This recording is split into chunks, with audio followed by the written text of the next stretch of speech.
Hey, it's Penny. It's almost tax time in this year, and this causes people a lot of stress on both the personal and the entrepreneurial side.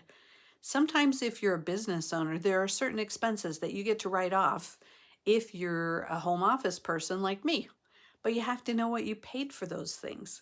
So, a lot of times people are digging back through all their old bills and trying to come up with numbers where if you're doing a good written budget, it's really easy to just look at your budget and say, how much did I spend on utilities? How much was my phone?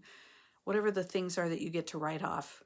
There are apps out there that really make write offs much easier. I really like Mile IQ. If you have to track your mileage, use an app like Mile IQ, or I think even QuickBooks now does something like that, where you can consistently all year long keep track of your miles. Don't try to go reinvent the wheel. Oftentimes, I think that we're not getting the things that are legit expenses that you can write off. But if you're doing a personal budget, it also plays into when you're an entrepreneur because then you can gather some of those numbers quite easily to be able to say, okay, what percentage of those expenses do I get to write off because I office from home?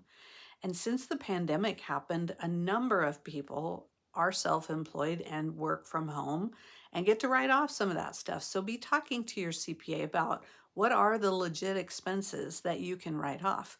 Is it part of your cell phone or your utilities or your maintenance around the house? Those are all things that I want to make sure that we get every legal um, thing to write off that's possible. Having a written plan for both business and personal really does make this time of year less stressful. So I want to encourage you to start being intentional with your spending.